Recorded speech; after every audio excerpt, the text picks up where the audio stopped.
Болашақ бағдарламасының Қазақстан болашағы үшін маңызы қандай? Қазақстанда ғылымның дамуында қандай жаңалықтар болды? ЮНЕСКО көлемінде аталып өткен мерейтойлар туралы не білесің? Осы сұрақтарға жауап беруге тырысайық.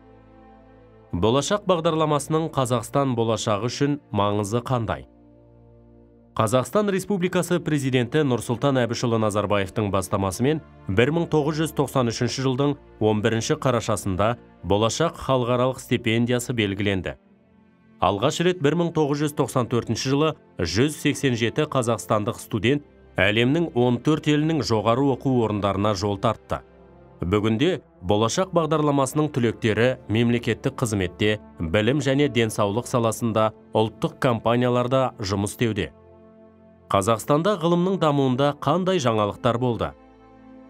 1992 жылы ғылым мен жаңа технологиялар министрлігі құрылып, елімізде ғылымның дамуының жаңа кезеңі басталды. 2001 жылы 12 шілдеде ғылым туралы заң қабылданып, 2003 жылы қазанда жаңа заман талабына сай ғылым академиясы қайта құрылды. 2001-2005 жылдары Қазақстан Республикасы үкіметінің қаулысымен ауыл шаруашылығы саласы бойынша ғылыми-техникалық бағдарламалар қабылданды. Ғылымды дамытудың 2007-2010 жылдарға арналған бағдарламалары бекітіліп, нанотехнология және биотехнология бойынша ірі ұлттық зертханалар еліміздің жоғарғы оқу орнының қасынан инженерлік зертханалар ашылды.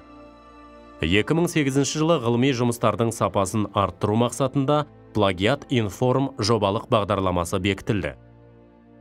Қазақстан ғалымдары еліміздің өткен кезеңін, ата тарихын зерттеуге қомақты үлес қосты. Көне заманнан бүгінге дейін 5 томдық Қазақстан тарихы, академик Әлкей Марғұланның 14 томдық тағы басқа ауқымды туындылар жарыққа шықты. ЮНЕСКО көлемінде аталып өткен мерейтойлар туралы не білесің? ЮНЕСКО бағдарламасы шеңберінде Қаныш Сәтбаевтың туғанына 100 жыл толуы елімізде кеңінен аталып өтілді.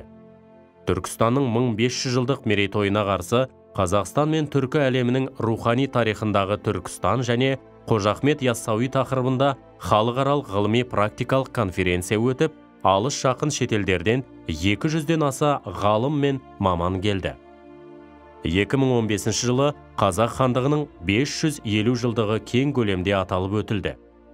Парижде ЮНЕСКО көлемінде Қазақ хандығына 550 жыл атты халықаралық ғылыми конференция болды.